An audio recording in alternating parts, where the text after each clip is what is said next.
Hello and welcome back to another figure review. Today we have the Monsterarts Kong Comic-Con exclusive figure. This is a figure that I wasn't expecting to be picking up, but when I found him for a cheap price, I just had to get him. The front of the box looks fantastic. Monsterarts always does a good job with their box arts. This one's probably one of my favorites so far that they've done. I like the way it looks. Going around to the side of the box. It says Kong, you get a nice picture of the figure. The back of the box shows the figure through the plastic with some action poses on the side and a little bit about it on the bottom. Side of the box just shows Monsterarts Kong. And around to the front. Let's get this guy unboxed and get him out. Alright, here he is out of the box and he looks really good. One thing you noticed when I picked him out of the box is he is a sturdy figure. Unlike some of the other Kong figures that have come out, especially the original release, he had some issues with his arms and legs coming off. But I took him out and I haven't had any issues with him yet, which I think is good. Obviously, he can stand on his own without a stand. And he looks really good. I'll bring him in for a closer look. He looks really good.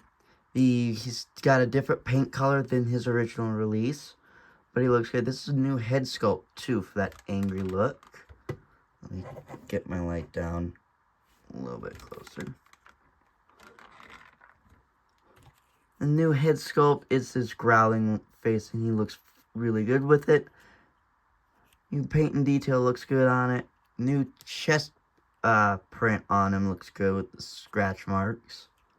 In the light, he's kind of got this like chocolate look to him, but what I see is kind of like this grayish brown. But through the light, he looks like a chocolate color, which is a new color for him. I think it looks good though. Going around, he looks very good. He's got some battle damage on the back. You kind of see that through there. Some of the scuffed up fur. Going around, you can see it there as well. Light stuff, but not anything huge. He looks very well done. It's hard to do the organic fur on a plastic figure like this. With Godzilla and any other creature that's got more reptilian, it's easier. But for something with fur like Kong, it's harder. But I think they did a good job with him. I know some people are saying that he's not movie accurate, but I actually think he looks fairly good. Do like the way he looks. Articulation-wise, he's going to have a ball joint at the head and another ball joint at the neck. So he can look up and down that bar. Shoulders are going to have a ball joint. It can swing out and go out like that. So you can do that and that. You can have a small bicep swivel. And have a dual hinge at the elbow. And then a ball joint at the wrist. So you're going to have 3 different ball joints in his body. An upper one up here, a mid, and then a lower. So you can get him to do a fairly good crunch with it. And nice side-to-side movement. Legs is going to be a dual ball joint at the legs. So one here and here. So you can get him to do a nice kick. Got a hinge, dual hinge at the knees. You get a nice bend at the knee. You're going to have 2 ball joints at the foot, so you can get some nice movement out of the foot, and then a hinge at the toe. So you can get this guy in some good poses. And like I said, I'm moving him. I haven't had anything pop off of him yet. And I think that's a very solid figure, especially considering the original release had so many issues. Let's go over all his accessories that he comes with. So Kong has 2 alternate heads. One is the open mouth that we've seen before. Looks really good with the detail on that open mouth. The eyes are brown, though they kind of blend in with this light. The next one is the neutral one. Again, one we've already seen before. Looks good. Again, the brown eyes kind of blend in with the light with this figure, but it looks fairly good. Next up is his battle axe, which is a repaint, kind of a redesign on the last one. It is a different color scheme throughout, especially on the head itself. Looks really good. You can see kind of where it's glowing around the webbing around the axe head. Looks good. Fairly good looking axe. I do like this one. And what comes with that axe is actually this effect piece, the charged effect piece. This looks good with the translucent blues and whites.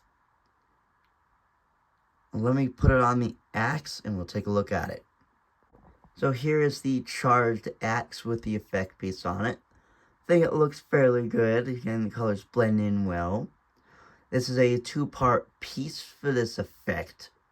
I will say, it is a bit, it's not a snug fit around the axe head, but I don't see it coming off, but it will pop off every now and then. But it does look good, in my opinion. Nice that we actually get this. It looks fairly well done. Next accessory is Mecha Godzilla's head. And this is when, at the end of the movie, where Kong rips off the head of the mech. And I think this looks really good. Going through the mouth, it looks good. You can see the red for the proton scream, or beam, whatever you want to call it. The red eyes look good. The detailing looks really good through the head. Down through the neck, you can see where it got ripped off. It does have a little bit of a ball joint in it, so it's got some movement. And then it looks pretty good. It's kind of a almost one-to-one with the actual figure. Almost. It's not there, but it does look fairly well if you put them side by side, which we will. But at first glance, no one's going to notice that it's not exactly one-to-one. This is a good accessory.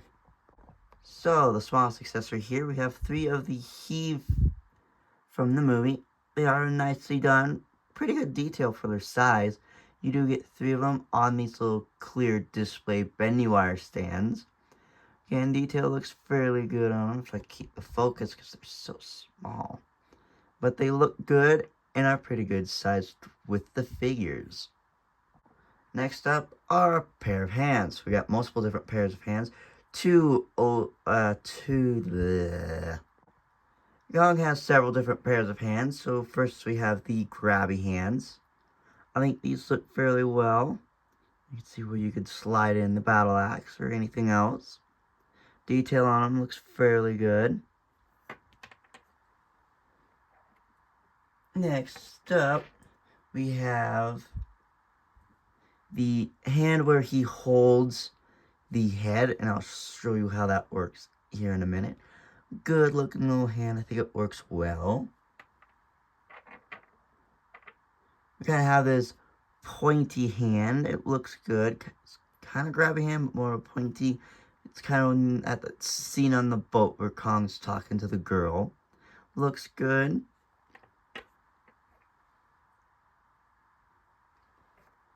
And then a couple of other little hands. More of an open grabby. And then kind of a neutral hand, I guess is what this one is. Both look good. That's it for the accessories on this figure. I think they all look pretty good. Let's get him in some different poses for you. Here he is with the alternate head and the axe piece on. You can see he could stand with that added plastic on him for the effect piece, and he won't topple over. Some scenarios you may need a display stand for him, but I think this looks good. Here he is with Mecha Godzilla in his hand. How that hand works with the head, there's grooves in the neck, obviously. Here he is with the Mecha Godzilla in the hand, and how that works is a pressure fit with the hand. The grooves in the neck line up with the fingers, and you just kind of pressure fit them in. It's not a snug fit, but it does its job well enough to hold a certain pose. I think this looks good. Here he is on his feet with the pointy hand. It was an interesting post to get him in, but you can get him on 3 feet. I think that looks pretty good. And here he is in his battle ready stance. I like this figure. He is a cool figure. He stands and he moves without anything falling apart on him. Let's get him next to some figures for some size comparison.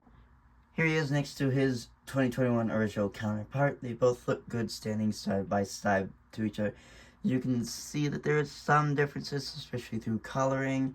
The axes are obviously different as well. They both look pretty good, and if you have both of them, I think you could do some fun stop motion with them.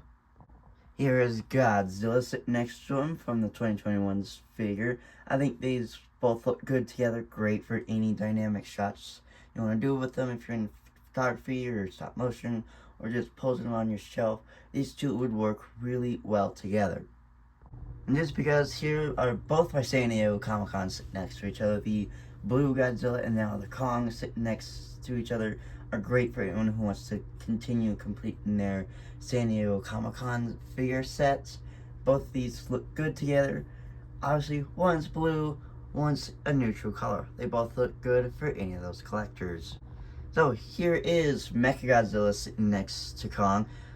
Mecha Godzilla towers over Kong like he does in the movie, which works really well for the figures. They look good sitting next to them side by side, and I did say I'd show you what the heads look next to each other. So since I got Mecha Godzilla out, get him a little bit close to the camera. So there's the head.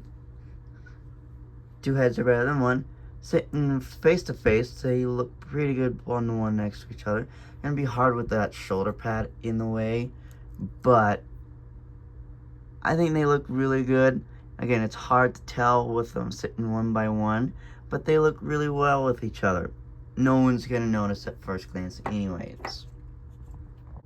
And here is the Toy Skull Crawler next to Kong.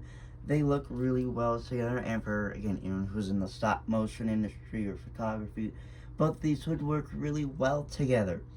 They look good, and I think it's a 10 out of 10. So overall, this is a great figure. I rate him at a 9.5 out of 10.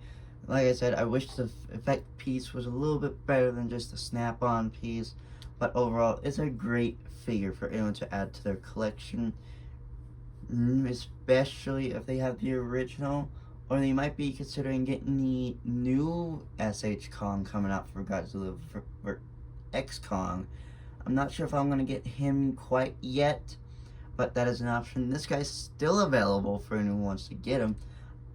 He's on Amazon, I think, for around $90, which is a decent price for him. So if you want to have these accessories or just want a better figure, I would highly recommend picking him up. For other figures coming on their way, the Hiya Toys Female Muto is supposed to be out at some point soon. I do have 2 of the Hiya Godzillas coming. I don't know when they're supposed to be shipped or not. I also have the Shimu coming out from Hiya Toys. She's on her way, but for now, unless anything else gets announced or released, I might just do some random figure surprises if I pick anything up. If you like this review, don't forget to like and subscribe, and I'll see you on the next video. Bye!